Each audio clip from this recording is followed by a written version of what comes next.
Olá pessoal, hoje quinta-feira, dia 24 de fevereiro, e logo pela manhã nós fomos acordados aí pela notícia da invasão da Rússia ao território da Ucrânia.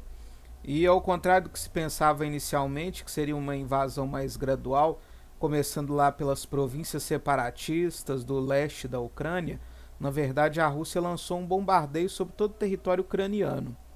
Mas a pergunta que fica, como que isso afeta o mercado financeiro?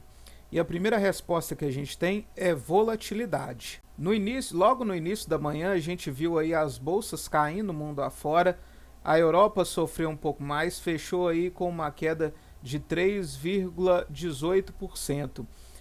Nos Estados Unidos também o S&P 500 chegou a cair cerca de 1,5%. Aqui no Brasil, nosso Ibovespa chegou a cair cerca de 2%.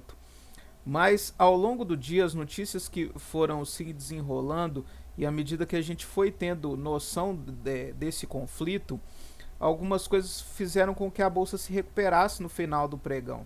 A Europa já estava fechada, aqui no Brasil a gente está fechando com uma queda menor de 0,8%.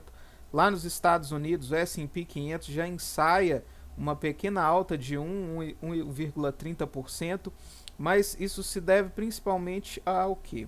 Primeiro, ao fato de que a OTAN provavelmente não deve enviar tropas para a Ucrânia. E isso acaba dispersando o temor inicial de que a gente pudesse ter algum tipo de confronto global. Outra coisa foram as falas agora à tarde do presidente Joe Biden dos Estados Unidos, que disse que a invasão da Ucrânia está acontecendo dentro daquilo que o governo americano já esperava e já vinha avisando ao longo das últimas semanas. E apesar do presidente falar que autorizou novas sanções contra a Rússia, essas sanções ainda não foram divulgadas. E principalmente até o momento, as sanções que foram anunciadas ao início da semana, elas foram consideradas sanções muito leves. É tanto que elas não foram capazes de frear o ímpeto russo para invadir a Ucrânia. Outra coisa que a gente observou também no início da manhã e que agora à tarde arrefeceu um pouco foi a disparada das commodities. Lembrando que a Rússia é um importante produtor tanto de petróleo quanto de gás natural. E também tem a questão das commodities agrícolas. A Ucrânia é um importante produtor de milho e de trigo. Então a possibilidade de que esse abastecimento fosse interrompido causou um grande temor no mercado e fez com que o barril Brent do petróleo ele chegasse a ser cotado aí quase perto dos US$ 105 o barril. Agora no final do pregão ele já arrefeceu um pouco, inclusive está abaixo dos US$ 100, está na casa aí dos US$ 99, o que é ainda um valor muito alto.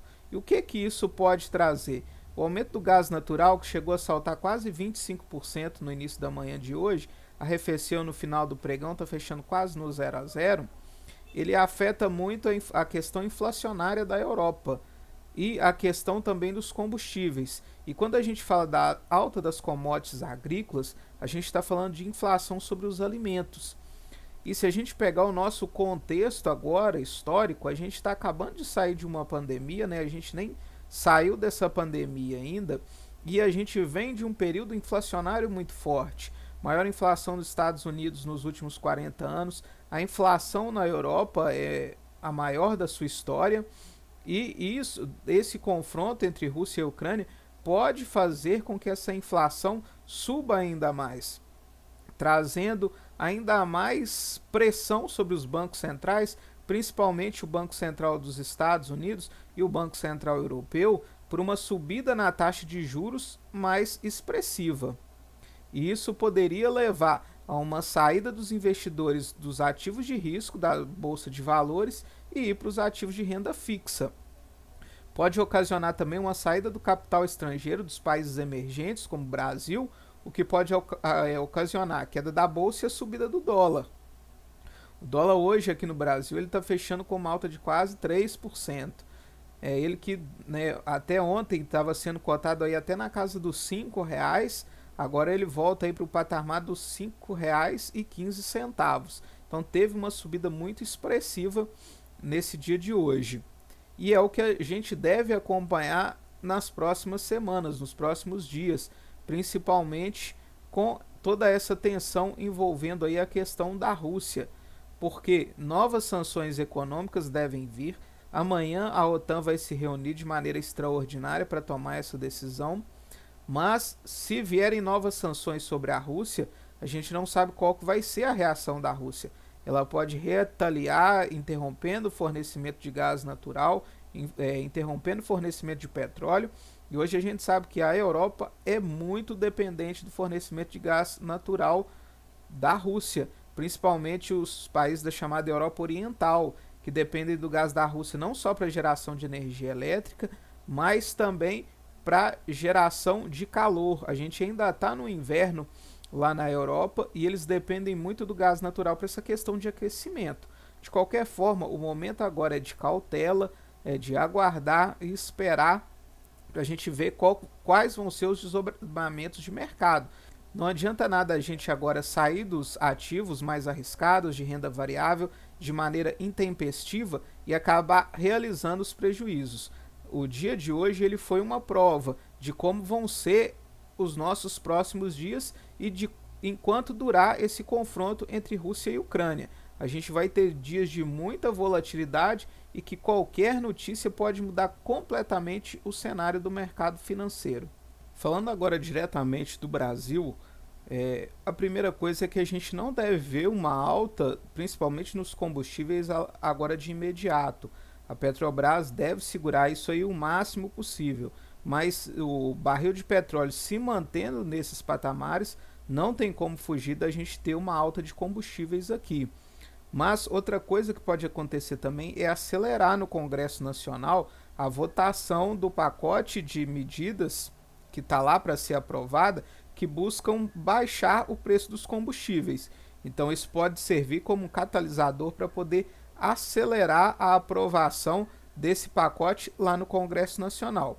De qualquer maneira, agora de início, o Brasil não deve ser diretamente afetado, mas em se persistindo essa crise, é claro que o Brasil vai ser afetado tanto no preço dos combustíveis, tanto também no preço dos alimentos, no preço das commodities agrícolas. Por outro lado, a nossa Bolsa de Valores pode se beneficiar um pouco disso. Lembrando que a nossa bolsa aqui ela é muito concentrada em empresas de commodities. Então, por exemplo, a Petrobras, com um barril de petróleo mais alto, ela pode se beneficiar deste movimento. E se diminuir a produção de alimentos da Rússia e da Ucrânia e a exportação para a Europa, o Brasil também pode se beneficiar, porque o Brasil é um dos principais exportadores de grãos do mundo.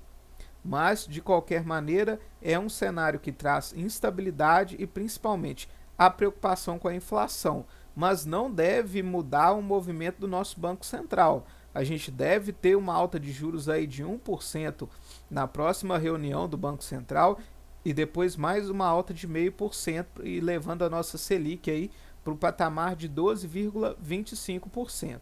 Então esse cenário aí não deve mudar aqui no Brasil.